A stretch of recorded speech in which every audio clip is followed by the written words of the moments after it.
नमस्कार मैत्रिणींनो, तुम्ही कधी स्वतःला कमी लेखलं आहे का? किंवा लोक काय म्हणतील म्हणून एखादी गोष्ट केली नाही आहेत का? मी हे करू शकत नाही असं स्वतःच्याच मनाला सांगितलं आहे का? जर उत्तर हो असेल तर हा व्हिडिओ शेवटपर्यंत नक्की पहा.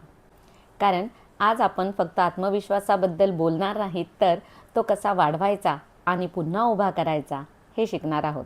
आत्मविश्वास म्हणजे नेमकी काय? आत्मविश्वास म्हणजे मोठं मोठं बोलणं नाही. आत्मविश्वास म्हणजे लोकांना दाखवणं नाही. आत्मविश्वास म्हणजे गर्व नाही. आत्मविश्वास म्हणजे मी परफेक्ट नसले तरी पुरेशी आहे हे मनापासून मानणं. आत्मविश्वास म्हणजे अपयश आलं तरी स्वतःवरचा विश्वास न सोडणं. आत्मविश्वास म्हणजे लोकांनी मला नाकारलं तरीही मी स्वतःला स्वीकारणं.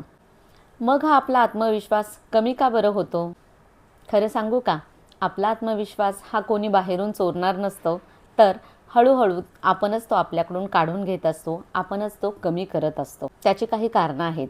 ती म्हणजे सतत स्वतःची तुलना इतरांबरोबर करणे, लोक काय म्हणतील याचं ओझं मनावर घेऊन राहणे, लहानपणी मिळालेल्या टोमण्यांमुळे, आईवडील, नातेवाईक किंवा शाळेमध्ये मित्रमैत्रिणी यांनी दाखवून दिलेल्या आपल्यातील चुकांमुळे, कधी काळी काही आलेल्या अपयशांमुळे आणि आपल्याच नकारात्मक विचारांमुळे.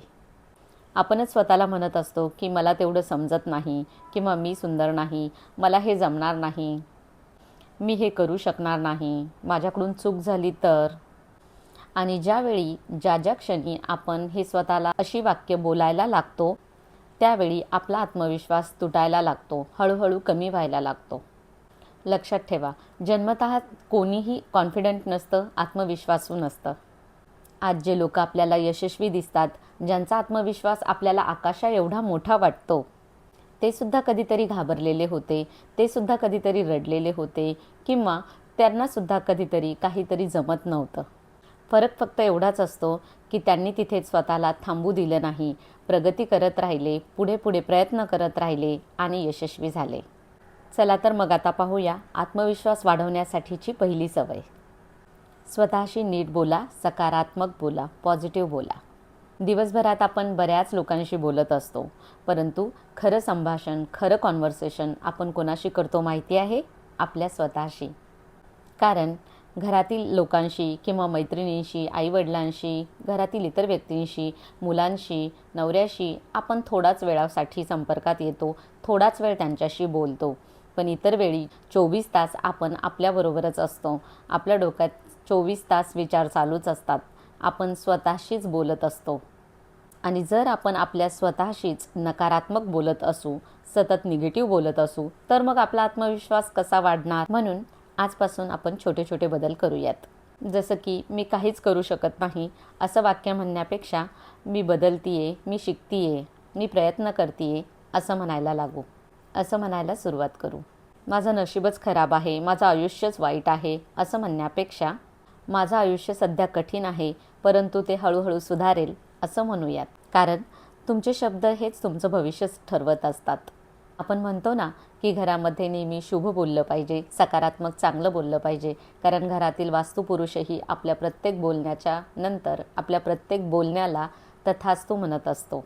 म्हणजेच आपण जसं बोलू तशाच गोष्टी घडतात. म्हणून सकारात्मक बोलूया. कारण आपलं बोलणं, आपले शब्दच आपलं भविष्य ठरवतात. आपण जसं बोलू त्याचप्रमाणे अजून विचार करायला सुरुवात करतो. जसे विचार करणार त्यानुसार आपण कृती करतो आणि आपल्या कृतीतूनच आपलं भविष्य घडतं. पुढची स्टेप म्हणजे आत्मविश्वासासाठी स्वतःचं मूल्य ओळखा, म्हणजेच स्वतःची किंमत ओळखा. मैत्रिणींनो, तुम्हाला एक गोष्ट खरंच सांगते, जितक्या चुका केल्या, जितक्या अपयशातून गेला आहात, जितक्या वेळा हारला आहात, खचला आहात, जितक्या वेळा दुखावल्या गेल्या आहात, त्या सगळ्या गोष्टी तुम्हाला कमजोर नाही तर मजबूत बनवतात, स्ट्रॉंग बनवतात, अनुभवी बनवतात. जे जे काही तुम्ही सहन केलं आहेत ते कदाचित दुसऱ्या कोणाला जमलंही नसतं. म्हणून स्वतःला कमी समजू नका, कमी लेखू नका. तसंच प्रत्येक दिवस हा एक छोटा विजय ठरवा. आपण आत्मविश्वास मोठमोठ्या गोष्टींमध्ये शोधतो, परंतु तो लहान लहान यशातून तयार होत असतो. जसं की आज मी वेळेवर उठले, आज मी रडले नाही, आज मी ओरडले नाही, आज मी व्यायाम केला, आज मी वॉकिंगला गेले, आज मी स्वतःसाठी वेळ दिला, आज मी सगळं घरकाम वेळेत आवरलं, आज मी मुलांसाठी वेळ दिला, आज मी मुलांबरोबर छान खेळले. हे सगळे छोटे विजयच आहेत आणि हे छोटे छोटे विजयच हळूहळू आपल्याला आतून मजबूत बनवतात. लोकांच्या मताचं ओझं कमी करा. सर्वात मोठा आत्मविश्वासाचा चोर कोण आहे माहिती आहे? लोक काय म्हणतील हा विचार. तुम्ही शांत राहिलात की लोक बोलणार, तुम्ही यशस्वी झालात की लोक जळणार आणि तुम्ही हारलात की लोक हसणार. ही गोष्ट पूर्वपरंपरेनुसार पिढ्यानपिढ्या चालूच आहे. म्हणून एकच गोष्ट ठरवायची, लोकांसाठी नाही स्वतःसाठी जगायचं. याचा अर्थ लोकांशी म्हणजे समाजाशी, घरातील मंडळी असतील काही किंवा नातेवाईक, मित्रमंडळी, शेजारी यांच्याशी नातं तोडायचं, संबंध तोडायचा असं नाही, तर त्यांच्याशी जेवढं शक्य आहे तेवढं, जेवढा गरजेचा आहे तेवढाच संपर्क ठेवायचा. अजून एक गोष्ट म्हणजे स्वतःची तुलना करणं थांबायचं. काय होतं, सोशल मीडियावर आपण पाहतो, इंस्टाग्रामवर किंवा यूट्यूबवर वगैरे बरेचसे व्हिडिओज आपण पाहतो, रील्स आपण पाहतो. त्यातून बऱ्याच लोकांचं आयुष्य हे आपल्याला दिसत असतं. त्यामध्ये ते कुठे फिरायला गेले, काय कपडे घातले, कोणती नवीन कार घेतली आहे किंवा त्यांचं घर कसं आहे, या सगळ्या गोष्टी, किंवा ते कुठे फिरायला गेले होते, कोणत्या देशात फिरायला गेले होते, या अशा वेगवेगळ्या गोष्टी पाहून आपण त्याबद्दल असा समज करून घेतो की जे काही आपल्याला दिसतं आहे सोशल मीडियावर तेच खरं आहे आणि तेवढंच सत्य आहे. जसं की 4 दिवस कोणीही फिरायला गेलं, तिथे ते एन्जॉय करणार आणि आनंदाचे क्षणच सोशल मीडियावर टाकणार. तिथे जर समजा तिथे जाऊन त्यांच्यात भांडणं झाली आहेत, काही प्रॉब्लेम झालेले असतील, एखाद्याचं काही दुःख असेल, तर ते तर कोणी शक्यतो सोशल मीडियावर टाकत नाही. प्रत्येक माणूस हा आपल्या आयुष्यातील फक्त बेस्ट मोमेंट्स किंवा हॅपीएस्ट मोमेंट्स ह्या यूट्यूबवर किंवा सोशल मीडियावर टाकत असतो. म्हणून आपल्याला जेवढं चित्र दिसतंय तेवढंच त्यांचं आयुष्य नसतं. ते सोडून सुद्धा त्यांच्या आयुष्यामध्ये बऱ्याच घटना घडत असतात आणि त्या सगळ्यात चांगल्या नसतात. त्याच्यामध्ये सुखदुःख हा जीवनाचा एक भागच आहे. त्यामुळे फक्त सुखी जगी सर्व सुखी असा कोण आहे, असं रामदास स्वामी म्हणतात, विचारी मना तुची शोधूनी पाहे. म्हणून फक्त सोशल मीडियावर लोकांना हसताना आनंदी पाहून त्यांचं आयुष्य अगदी सुखी समाधानी आहे असा गैरसमज करून घ्यायचा नाही. प्रत्येकाच्या आयुष्यामध्ये सुखदुःख, चढउतार हे येतातच आणि तसंही प्रत्येकाचं आयुष्य हे वेगळं असतं. प्रत्येकाची वाट वेगळी असते, प्रत्येकाचं नशीब वेगळं असतं, प्रत्येकाची परिस्थिती वेगळी असते. त्यामुळे आपण दुसऱ्यांशी तुलना करायची नाही. आपण तुलना ही फक्त एकाच व्यक्तीशी करायची, ती म्हणजे कालच्या स्वतःशी, आपल्याशी. आणि कालपेक्षा आज मी कशी बेटर बनेल, कालपेक्षा आज मी माझ्यात काय चांगला बदल घडवेल यावरच फोकस करायचा. मग तो बदल अगदी छोटा का होईना, अगदी 1% का होईना असेना तरी चालेल. म्हणून तुलना सोडून द्यायची आणि स्वतःशीच प्रॉमिस करायचं की मी स्वतःला कमी समजणार नाही, मी स्वतःला कमी लेखणार नाही, मी माझ्या क्षमतेवर विश्वास ठेवन आणि मी हळूहळू का होईना परंतु प्रगतीकडे वाटचाल करेल. आणि हेच आत्मविश्वासाचं खरं सूत्र आहे. पुढची स्टेप म्हणजे भीती वाटत असतानाही पुढचं पाऊल टाकायचं. आत्मविश्वास आधी येत नाही, तर आधी ॲक्शन घ्यावी लागते. भीती असूनही बोलायचं, भीती असूनही प्रयत्न करायचा, भीती असूनही सुरुवात करायची.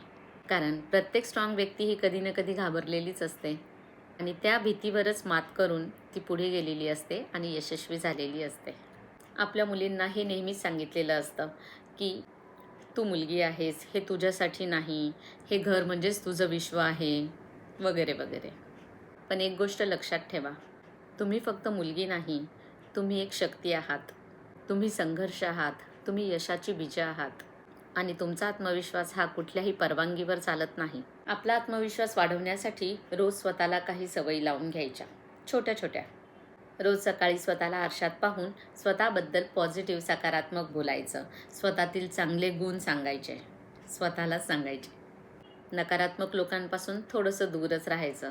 रोज नवीन काही ना काही शिकायचं, मग ती छोटीशी गोष्ट असली तरीही चालेल आणि कोणत्याही विषयातली असेल तरीही चालेल. तसंच रोज स्वतःचं कौतुक कंपल्सरी करायचंच. आज जर तुम्ही स्वतःवर विश्वास ठेवत नसाल तर एक गोष्ट नक्की लक्षात घ्या की तुमच्यामध्ये विश्वास ठेवण्याजोगं भरपूर काही आहे. ते काय आहे हे ओळखा, स्वतःला जाणून घ्या, समजून घ्या. कदाचित आज तुम्हाला ते दिसत नसेल, कळत नसेल, उमजत नसेल, पण उद्या नक्की दिसेल. म्हणून आज स्वतःला सोडू नका. स्वतःसाठी उभ्या राहा, प्रयत्न करा आणि मग बघा, यश नक्कीच तुम्हाला मिळेल. जर हा व्हिडिओ आवडला असेल तर व्हिडिओला लाईक आणि शेअर करा आणि माझ्या चॅनलला सबस्क्राईब करा. भेटूयात पुढील व्हिडिओमध्ये. तोपर्यंत धन्यवाद.